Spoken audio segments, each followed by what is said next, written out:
Hmm. Welcome to Whispers. From IFE to SHASHA. Today, March 5th, again represents one more journey in humiliation of the Yoruba nation by the Fulani. It also marks a day of shameful silence of our leaders, both political and traditional. This reminder is written in the hope that some responsible leaders will take up this injustice and insults and refuse to swallow them on behalf of the people before a new Sunday rule comes again to the rescue. Because of recent, the vacuum of Yoruba leadership has been on display on the pedestal of ignominy. The performance of Governor Seyi Makinde of Oyo State in demonstrating proper image during this Igongo and SHASHA tests, and the stark insularity and utter detachment from the people of Ogun State, whose governor has been absent from duty since swearing in, is to say the least most embarrassing. Power show and disgrace. The blueprint of a power show and disgrace of Yoruba by the Fulani-led federal government implemented during the IFE Yoruba Hausa crisis was copied and is being implemented word for word, letter for letter, and figure for figure. The police paraded 7 Yoruba men in court using a Yoruba prosecution counsel, Foluke Oladoshu. The charge sheet alleged that these 7 men account for the death of 31 persons. They are also charged for allegedly burning the houses of fellow Yoruba men. Adelabo Ibrahim and Oshiwolale Akindele. Not one Hausa Fulani was arrested. Not one was charged. And all this goes.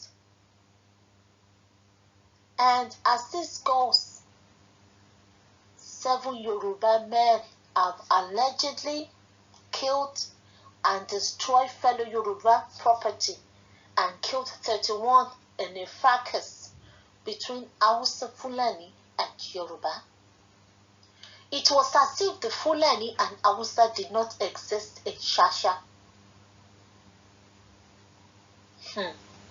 Flip back to March 29, 2017, when Yinka Odumaki, on behalf of Afenifere, came to the rescue by announcing the setup of a formidable legal team of 8 senior advocates working pro bono to do battle against a similar ethnic discrimination, humiliation, and injustice. Oba Ademola Ademunuyi was joined with many young Yoruba men in Ife and paraded like a common criminals accused of killings and burning of property at Ile-Ife. All the Hausa Fulani initially arrested had been released without charge. Not one word of protest from the governor of Osun State at the time, Governor Aregbesola. None from the then senator representing Ife, Senator Omowurare. No Yoruba Oba said a word. It was akin to the silence on the Fulani herdsmen killing of Olufon of Ifon, just like in 2017. Rabiu Kakanso, an internal affairs minister, General Dambazwa, perched imperiously on Ile-Ife So also SHASHA. Before this arraignment, 4 northern governors rushed to Ibadan, yanked confused and frightened Governor Makinde up from his loft seat, exactly the way Rabiu Kawanso did to the then Governor Aregbesola to frighten the people in their homes. Governor Sani Bello of Niger State, Governor Sani Bello of the Bogozet, Niger State, Governor Bello Matawali of the bandit-tormented Zamfara State, Abubakar Bagudu of Kebbi State, Abubakar Ganduje of Kano State had landed on Ibadan, ignored the traditional homage to His Royal Majesty, the Olubadan of Ibadan, and proceeded to the so-called palace of Sirikin SHASHA. Like a touring presidential team, they held a 2-hour town hall meeting at SHASHA with Governor Makinde, tagging along like their protocol officer. Fulani humiliated us in the south, but our governors demean us more in their presence. Hence, the lack of respect for us, our leaders and traditional rulers.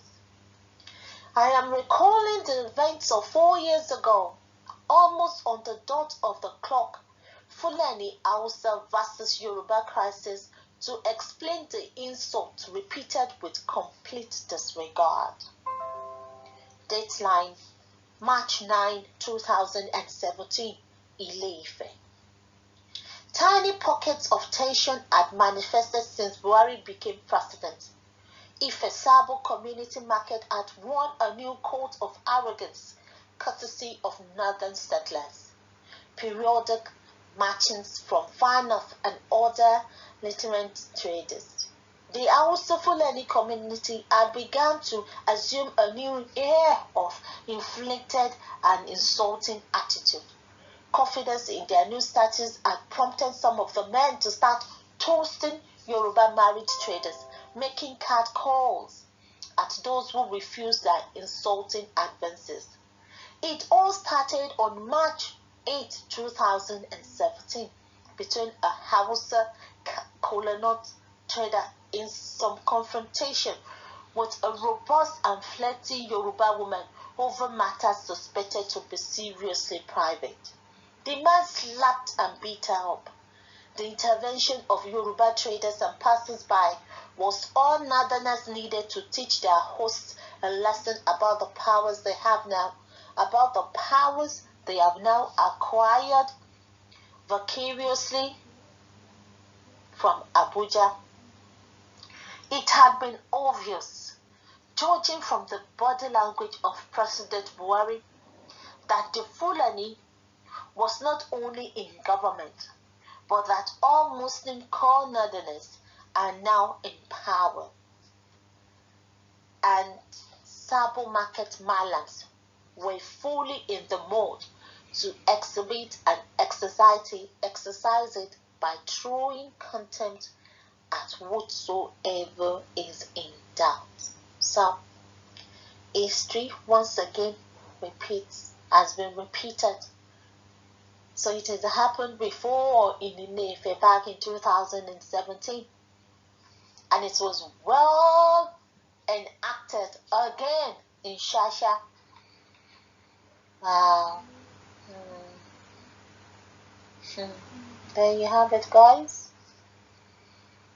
But is this how it's gonna go on? It can't go on like this forever, though. It can't go on like this forever. Everything that has a beginning will surely have an end. Until I come your way again. Bye.